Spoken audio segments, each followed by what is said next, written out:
So the market is going to discourage you so many times, again and again and again, even though you can do everything the right way, that sooner or later you're going to get to that point where you just don't care anymore.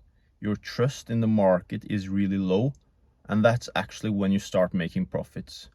Because there is nothing more to lose. Like, you lost in all the ways possible in the market, and you've lost and again and again and again, and the market has disappointed you again and again and again.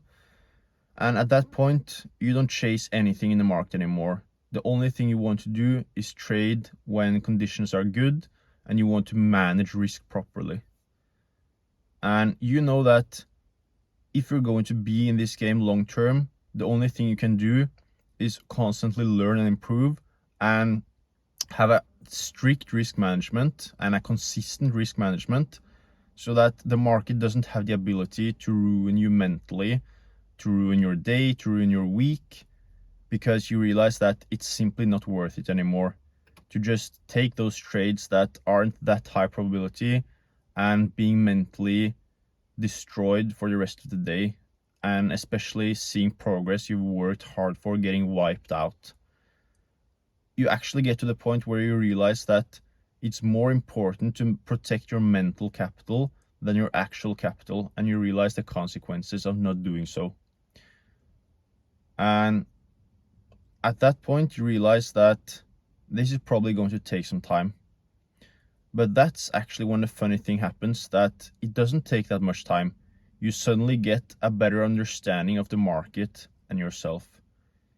You actually see things that you didn't see that clear before, and you realize how consistent traders actually operate. Because there are lots of opportunities in the market, but you are so focused on the wrong things that you can't be focusing on what actually matters. You can develop a strategy that actually has consistency in it. And what do I mean by this? That's understanding the alignment between lower time frames and higher time frames.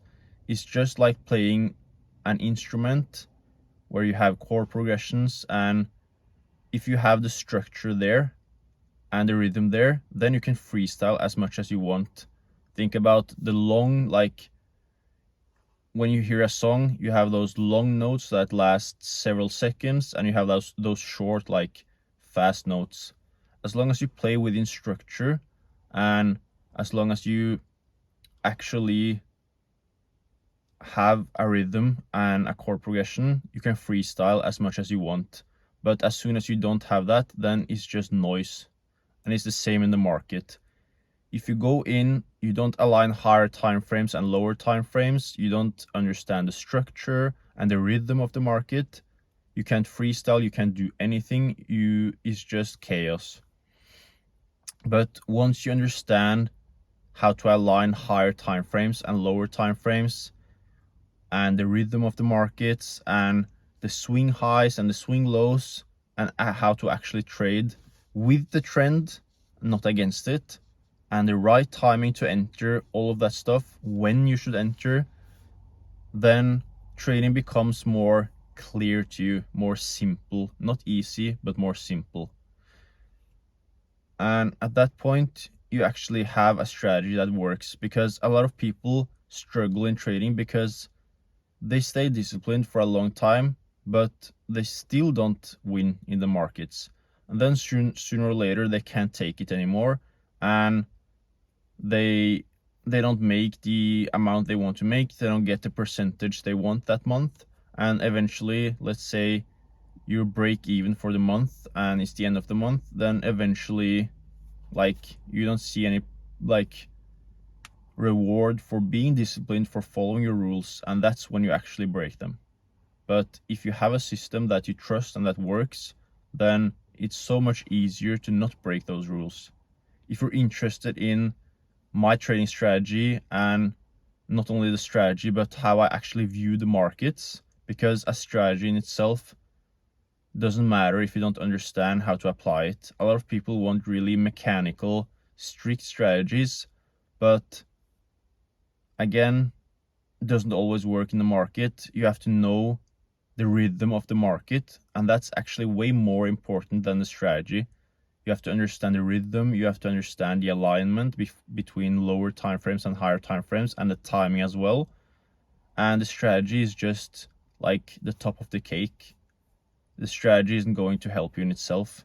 If you're interested in all of that stuff, there's a Discord link in the bio where I go over live market analysis every single day, and I tell you which days are high probability and which days are low probability, and I even give you good setups as well. So why are people so focused on the outcome?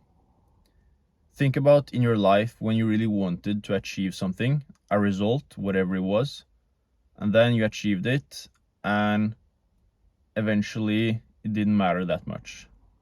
You just got bored, whatever. Like you wanted something for Christmas and you got it, and it was fun for a short period of time, and then like on to the next. So that's the biggest illusion that a lot of people have, that it's going to be so nice when they achieve this and this in trading, but your brain is only capable of producing like a limited amount of dopamine, and it's not going to last for very long. Even if it's a high amount, it's not going to last for very long, just a few hours if you win big in the markets. But if you lose, that's a whole nother story. Then your brain is really going to punish you for a long time. So by breaking your rules, you are actually putting yourself through much more pain than the joy of winning. That's why you shouldn't be overly excited in the markets. You shouldn't try to trade every single setup that appears without context, without being more strict and having good risk management. And that's why actually protecting your mental capital is the most important here. I could have traded today, it's Monday today, in EURUSD London session, and the trade would have actually worked, but I didn't trade today. Why? Because on Monday morning, the market is often rebalancing itself, and especially after Friday's large move, it's not the best conditions to trade. And by actually staying on the sidelines, I protect myself from unexpected swings, movements that I don't expect, and I get a clear sense of the rhythm of the market for this week, and it's more easy to align myself with the market. So when I go into the market in New York session today or London session tomorrow, I have a better mental edge, mental clarity, and I actually have more information about the narrative of the market this week. And I also just tell myself that there is no point in trading all the time. There is no point in trying to be right all the time. Like, you're trading essentially to make profits, to make money, and your goal should be to scale up to whatever large amount of capital you need in your account to be satisfied, and to trade that consistently with good risk management. And a lot of people tell themselves that they can take more risks on challenges and do this and that, and to a degree you can, but there should be,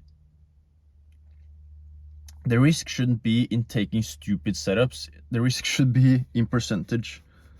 But if you just take bad trades, then you're just delaying everything for yourself, because the market is difficult enough as it already is.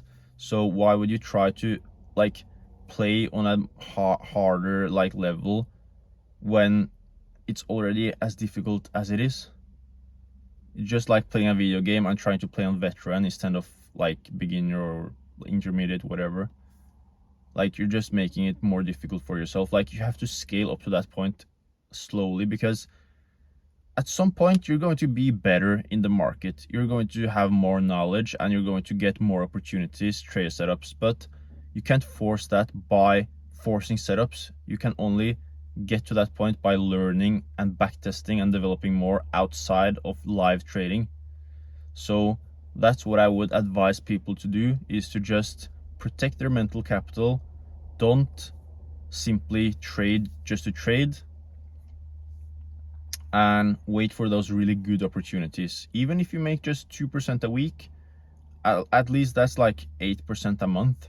So your job is to have really good and strict risk management and wait for those really good opportunities where you actually can perform. And that's all there is to it. Hope you enjoyed this video. If there's anything you want me to cover, comment down below and I'll see and take a look at it. I wish you guys good luck, and I really think that you can make this happen if you just keep going and don't take stupid trades. So see you soon. New video tomorrow. Let's go.